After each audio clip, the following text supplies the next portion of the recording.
आकाशवाणी है। कार्यक्रम स्पॉटलाइट में प्रस्तुत है राष्ट्रीय एकता दिवस के अवसर पर विशेष प्रसारण। विषय है राष्ट्रीय एकता के शिल्पी सरदार पटेल। भारत की आजादी के बाद तुरंत मुल्क में चारों तरफ आग फैल गई, जो फिसाद फूट निकली। उस हालत में एक तो हमारे पास खुद राष्ट्र के पिता महात्मा गांधी जी मौजूद थे, इससे हम बच गए। यदि इस समय पर बंगाल में खुद महात्मा जी मौजूद न होते तो आज हमारी क्या हालत होती, वो कहना मुश्किल है। आजाद भारत को एकता के मजबूत सूत्र में पिरोने वाले सरदार पटेल का सपना था आजाद भारत का दुनिया में नाम हो। उन्हें लगता था कि भारत ये ऊंचाई गांधी जी के बताए रास्ते पर ही चलकर हासिल कर सकता है। जब भी देश हित की बात सामने आई, कांग्रेस की राजनीति के शिखर पुरुष रहे पटेल आत्मत्याग करने से पीछे नहीं हटे, लेकिन राष्ट्रीय एकता पर कभी भी आंच नहीं आने दी। सरदार की अटूट दृष्टि का ही योगदान है कि आज भारत के खिलाफ जब भी कोई आवाज उठती है, उसके खिलाफ समूचा देश एक साथ उठ खड़ा होता है।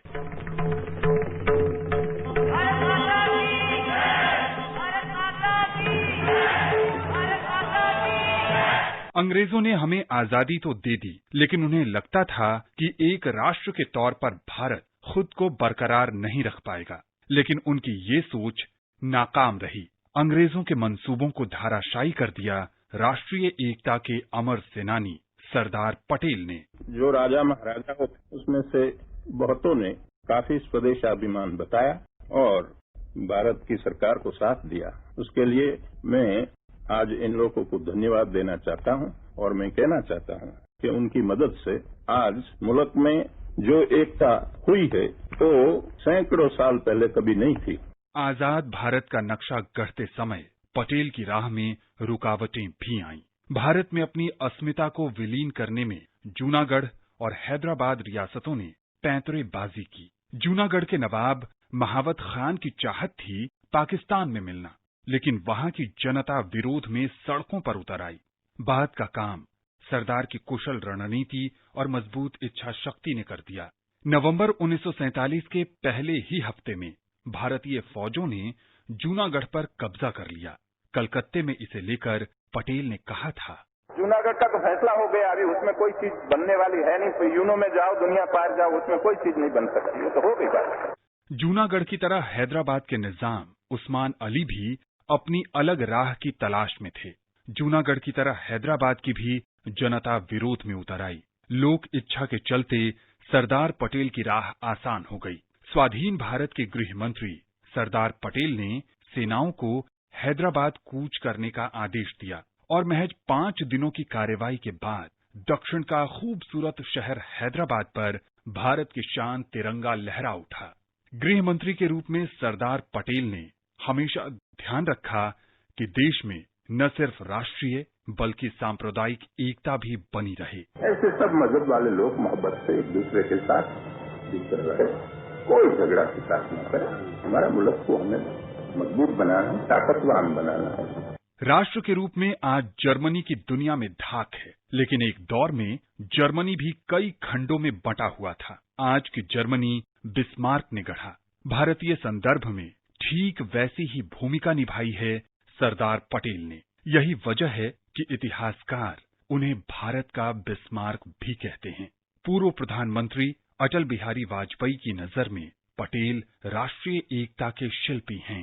जब मैं हिंदुस्तान की सरकार में गृह मंत्री का पद स्वीकार किया, तब मुझे कोई ख्याल नहीं था कि देशी रियासतों का काम कोई मेरे पास आने वाला है या उसका क्या नक्शा बनेगा, उससे ये रियासतों का क्या होना चाहिए और किस तरह से काम लेना चाहिए, वो मैं सोच रहा था। 31 अक्टूबर 1875 को गुजरात में नडियाड में एक किसान परिवार में जन्मे सरदार पटेल बचपन से ही मजबूत इरादों के धनी रहे। उनका पूरा नाम वल्लभ भाई झवेर भाई पटेल था। नडियाड में 8वीं कक्षा में पढ़ाई के दौरान ही उन्होंने आंदोलन छेड़ दिया। दरअसल उन्हें एक ऐसी किताब पढ़ाई जा रही थी जिसमें देश विरोधी बातें थीं।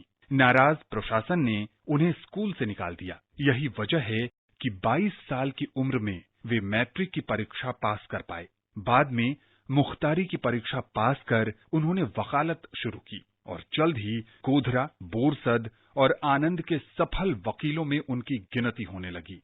साल 1909 में मुंबई में एक मामले की पैरवी के दौरान उनकी शख्सियत का एक अलग ही रूप सामने आया।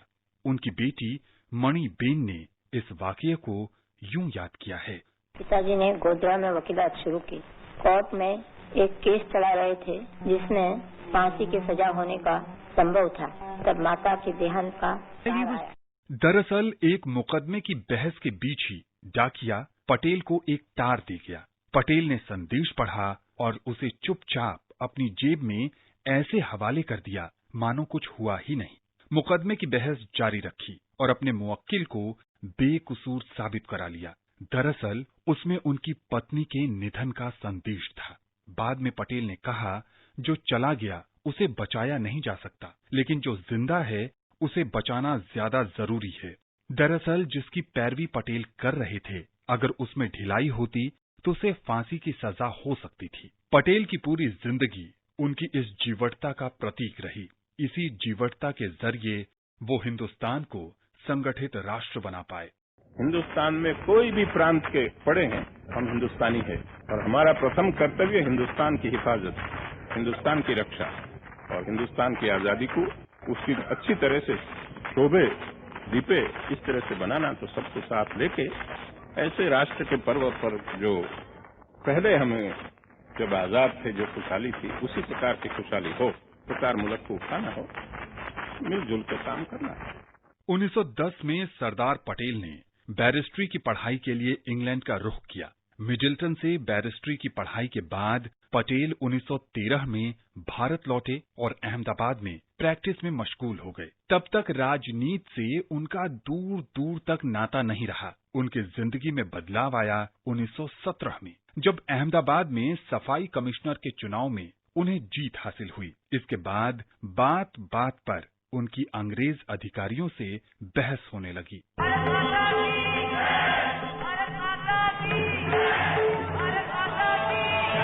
पटेल के दिल में राष्ट्र के प्रति निष्ठा जगाने में गांधी जी की बड़ी भूमिका रही। अहमदाबाद क्लब में एक बार गांधी जी जब भाषण दे रहे थे, तब पटेल उसी क्लब में ब्रिज खेलते रहे। लेकिन एक घटना के बाद पटेल की जिंदगी बदल गई। भारी बारिश से तबाह खेड़ा जिले के किसानों ने लगान माफी की मांग रखी, लेकिन अंग्रेज सरकार ने इसे नामंजूर कर दिया। इसके खिलाफ गांधी जी ने सत्याग्रह आंदोलन छेड़ दिया। इसी आंदोलन के दौरान गांधी जी के नजदीक पटेल आए, गांव-गांव का दौरा किया, किसानों से शपथ पत्र भरवाया।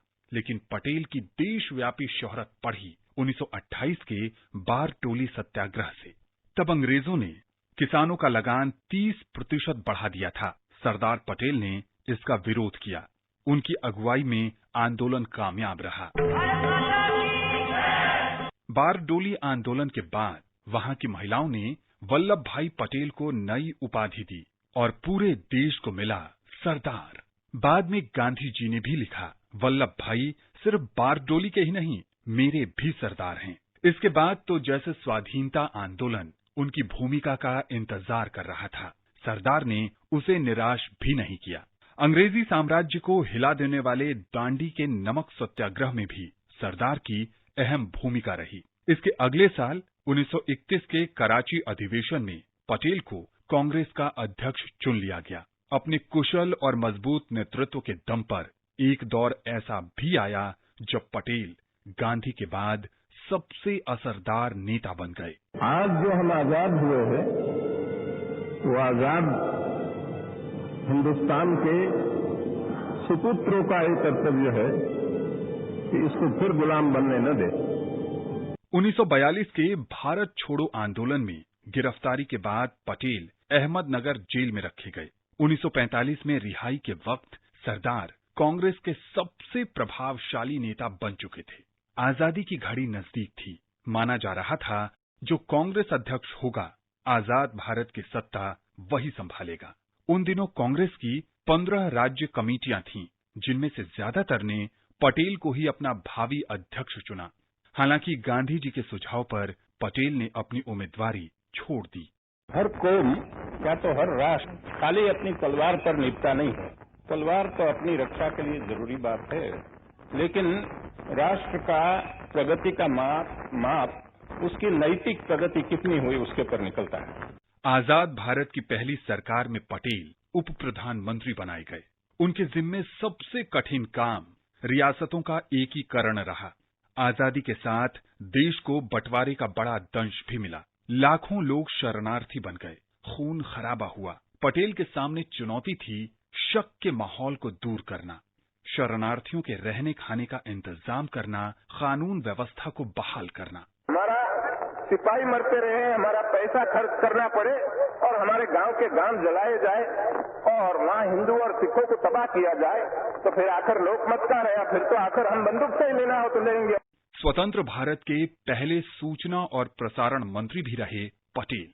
तब देश में सिर्फ 6 रेडियो स्टेशन थे। उनकी ही रखी मजबूत नींव का ही कमाल है कि आज देश में रेडियो के 470 प्रसारण केंद्र हैं। देश के 92% इलाके और 99% से ज्यादा जनसंख्या तक रेडियो की पहुंच है। आज रेडियो 23 भाषाओं और 179 बोलियों में रोजाना प्रसारण कर रहा है। नागपुर रेडियो स्टेशन की स्थापना के वक्त सरदार पटेल ने कहा था, रेडियो आजकल की जिंदगी में कौम के लिए एक आवश्यक वस्तु हो गई है। उससे बहुत फायदा पहुंचता है लोगों को और भारत की एकता में भी उसका काफी हिस्सा हो जाता है। इसलिए हम मध्य प्रांत के लोगों को हिंदुस्तान की सरकार की तरफ से आग्रहपूर्वक विनंती करते हैं कि हर जगह पर जहां तक हो सके रेडियो लगाया जाए। सरदार के खाते में कई उपलब्धियां हैं। भारत में सिविल सेवा की कल्पना हो या फिर सहकारी आंदोलन की। हैदराबाद स्थित भारतीय पुलिस अकादमी सिविल सेवा के प्रति पटेल के योगदान का ही प्रतीक है, जहां कानून व्यवस्था संभालने वाले पुलिस अधिकारियों की ट्रेनिंग होती है। एकता और अखंडता के प्रतीक पटेल प्रधानमंत्री नरेंद्र मोदी के भी प्रेरक हैं। गुजरात के नर्मदा जिले के साधु बेट में 182 मीटर ऊंची सरदार की मूर्ति स्थापित करके प्रधानमंत्री मोदी ने उन्हें अनूठी श्रद्धांजलि दी है। स्टैच्यू ऑफ यूनिटी के नाम पर मशहूर इस मूर्ति को देखने हर साल लाखों सैलानी आते हैं और राष्ट्रीय एकता का नया पाठ सीख कर जाते हैं। सरदार पटेल में जहां लोगों को एकजुट करने की अद्भुत क्षमता थी, वहीं वे उन लोगों के साथ भी तालमेल बिठा लेते थे जिनके साथ वैचारिक मतभेद होते थे। सरदार पटेल बारीक से बारीक चीजों को भी बहुत गहराई से देखते थे, परखते थे। सही मायने में वे मैन ऑफ डिटेल थे। संगठित भारत का स्वप्नदर्शी, स्वाधीनता का अहर्निश सेनानी 15 दिसंबर 1950 को मुंबई में अनंत यात्रा पर निकल गया। भारतीय राजनीतिक पटल पर 32 वर्षों तक छाए रहे पटेल की सेवाओं को देश ने विशेष तौर पर 1991 में याद किया, जब उन्हें भारत रत्न से सम्मानित किया गया। अभी आप सुन रहे थे राष्ट्रीय एकता दिवस के अवसर पर विशेष प्रसारण। विषय था राष्ट्रीय एकता के शिल्पी सरदार पटेल। ये कार्यक्रम आकाशवाणी के समाचार सेवा प्रभाग द्वारा प्रस्तुत किया गया। इसे आप हमारे mobile app news on AIR पर भी सुन सकते हैं। इस कार्यक्रम के संबंध में अपनी प्रतिक्रिया आप हमें ईमेल कर सकते हैं। पता है airnsdtalks@gmail.com। ये कार्यक्रम फिर से सुनने के लिए लॉग ऑन करें हमारी वेबसाइट newsonair.com।